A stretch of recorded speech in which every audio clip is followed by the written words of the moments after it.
So there's a group in Cincinnati that's been tuning in and watching our program. We really appreciate you all doing that. And they ask, are there different truths for different people? Well, and so I can tell you what I think is the truth about that, but is it going to be the truth or just my truth? All right, so I'm being clever already. As I see it, divine truth is not relative. There is an absolute truth that at a certain level, just like in the physical world, we know objects are in their particular place. This camera is here, that camera is right there. That's where they are. There's only one place where they are, although you can start to get fuzzy when it gets into the quantum world, which I'm not going to pretend I understand. But the reality of that truth is so intensely more complex than where a camera is sitting or what it is, that we are going to only be able to interface with that truth in a way that's personal to us. Because the actual truth as it is of God, even the highest angels can't absorb directly, Swedenborg says. That there is this interfacing that has to happen between the closest things in our mind that are receptive and the truth itself. So for everybody, there's going to be a different reception of the same truth. The heaven is this reception of goodness and truth. That's what makes heaven, is that coming into us. But Swedenborg says no two heavens are exactly the same. The experience of heaven is never the same. The love and wisdom in any particular person is never exactly the same. That doesn't mean God, who is divine truth, doesn't mean God is changing.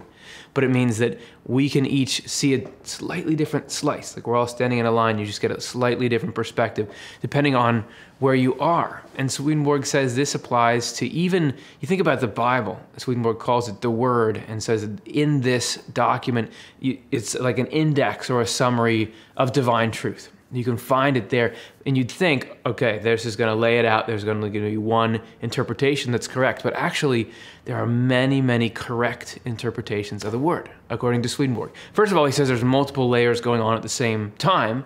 So you have a story that both is talking about the history of human spirituality, the development of your personal psyche, and the development of God and in the person of his human manifestation, all that stuff. It's still a finite number, though. That's just 3 meanings.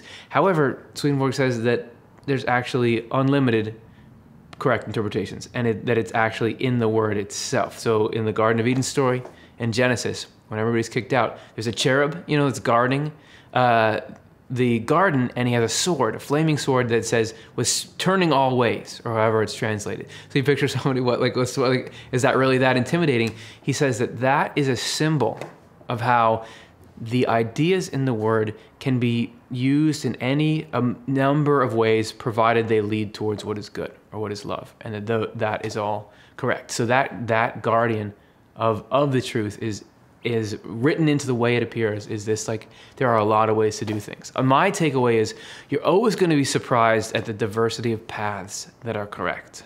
There's a quote from Swedenborg that says, "Nobody, not even an angel, can know all the different ways in which somebody is led by the Lord."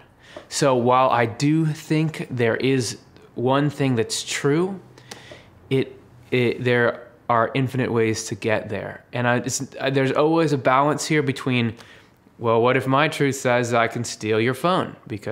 So there's a balance between, there's certain things that are universally not okay, but on the other side, just because I understand something this way, doesn't mean I understand it right, and doesn't mean that just because you have a different understanding of it, that your understanding is less correct. Not that all understandings are correct, but there are infinite correct understandings. Do you get what I'm saying? It's that there is a lot more out there than you think. So let's keep an open mind. Let's try to strike that balance of, we can agree on things that are good and true and try to move in that direction, but just know you're always going to be surprised, and give people the benefit of the doubt as much as is possible in the way that they're seeing things, because it could well be we're looking from different angles at the very same truth.